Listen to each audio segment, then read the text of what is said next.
And our conversation with Michael Minnick is brought to you by Marcus & Mack, a law firm representing injured people. And the junior high school principal joins us this morning. Good morning to you. Hey, good morning, Mr. Marino. Thanks for having me. Oh, it's my pleasure to have you on the air. Let's get the nasty stuff out of the way first. How are we doing with COVID at Indiana Junior High? I know you had one active case listed earlier this week, and that was the only one in the district. I feel like we're doing remarkably well when you consider the time of year and the fact that we choose to live in Western Pennsylvania and the weather changes, and it's been so extreme, and the spreading of viruses and just seasonal sick bugs has been, I think, curtailed to a pretty successful degree when you consider the size of our school and the measures that we've taken to keep everybody safe and operations moving forward smoothly. I think we're doing really well. I also believe, very much that we can always continue to do better and strive to do better. But considering where we are in the time of year coming out of the holiday break, I think we're doing remarkably well. It's interesting to me that some of the experts are saying, COVID-19 has forced people to wear masks and physically distance themselves, sort of like we should have been doing every flu season, because the flu is way down because people are taking all of those preventive measures. We're washing hands, we're wearing masks, we're doing the right thing. And that's actually held down the flu count. So that's not a bad deal there. At least people are taking advantage of a pretty bad situation to make something good out of it. So let's talk a little bit about educational things at the Indiana Junior High School, because here we go. We're after the Christmas break, and the kids need to put the foot on the gas pedal a little bit and start toward what will be a very active season. No question. This is always really an intense time of year because we're zeroing in. I always equate it, Todd, with coming out of halftime. Yeah. And if you're coming out of, and I know technically we're not quite at halftime yet, but when you look at the adjustments you make at halftime in order to win, and in order to make a push for the championship each season, to us, what that means is we're looking at the data that we've been collecting all year. We're making adjustments based on where our kids are performing, and using that data to inform our instruction as we move forward. And the next few months of uninterrupted instructional time, even in a COVID era, is integral to our success in helping kids reach their potential. So this is an important time for sure. Yeah, it's interesting you use that analogy. We might be in the 2-minute warning toward the end of the first half, but basically from the beginning of the school year, it's been let's play defense. Maybe now, as we get further into it, we can begin to think about a little bit of offense and scoring a few points here or there. And so let's talk about some of the educational goals that you have for your students in this second part of the year. Absolutely. I love that analogy. We have locally controlled assessments that are aligned to our core subject areas in math and ELA, which is comprised of both our literature and English courses, as well as science. We use that to really look at how are our kids performing when measured against what grade level standards suggest they should be performing in terms of performance levels. Those standards give us an anchor to measure ourselves against.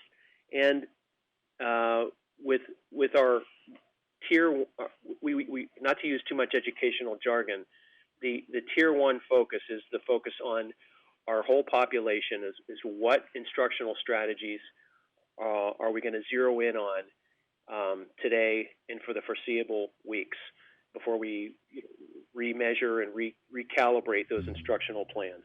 So we are looking in those core subject areas. We have a school data team, and each one of those core areas is represented on the data team. And within that, we are talking about whole departmental goals so that we have some consistency from 6th, 7th, and 8th grade teachers, and just calibrating our plan. So it does fall back to the everyday instructional goals, and for each subject area, it's a little bit different, and hopefully it's fluid in that as we hammer the areas that are deficit areas and reinforce those strength areas in the core subjects, we can get kids where we need them to be. Remarkably, our assessments, kids are not in terrible shape, considering the shutdown last spring, where we had roughly 6 months of non-traditional instruction or summer layoff. We're looking at having the entire fall where teachers were really able to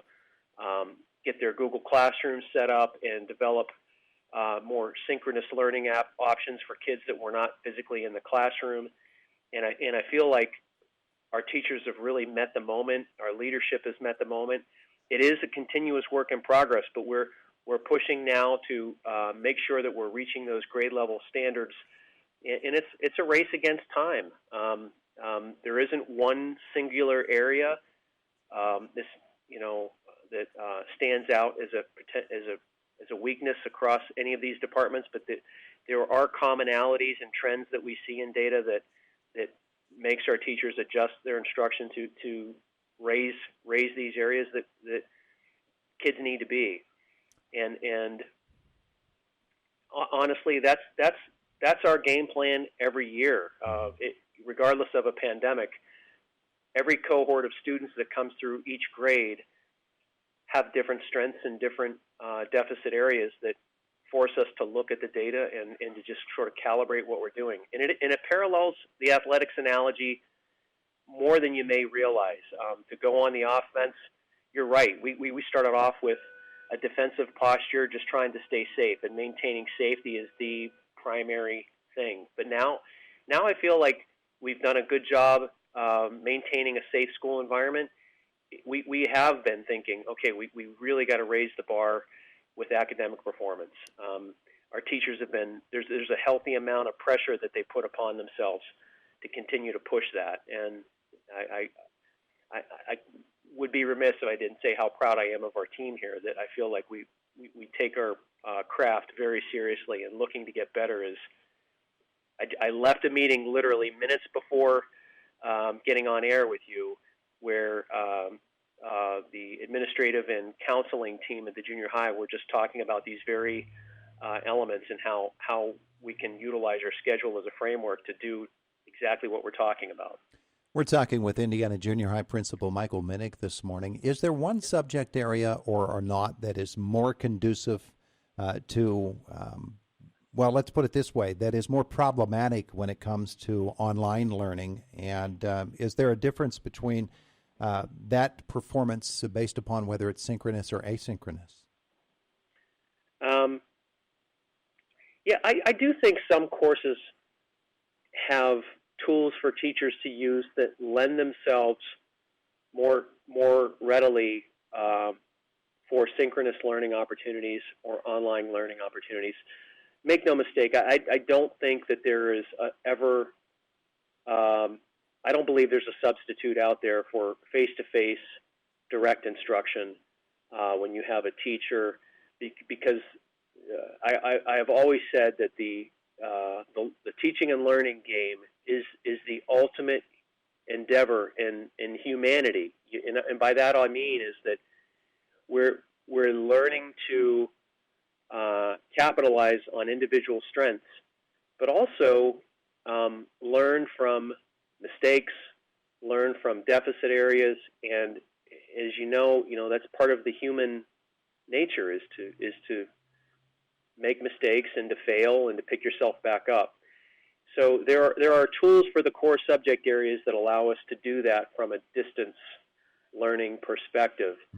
But there are other areas that are, I feel, more challenging. I look at a lot of our encore classes. While they're doing a remarkable job creating meaningful opportunities for kids to express themselves and learn, whether it be the arts or whether it be like the tech ed, where we're doing STEM-based projects, which remind me, I'd like to make an announcement regarding our tech ed department here, or family consumer science, where you're learning how to prepare a meal and be safe and have good organizational and cleaning practices in a kitchen area. Things of that nature are a little, I think, more conducive for hands-on, face-to-face learning.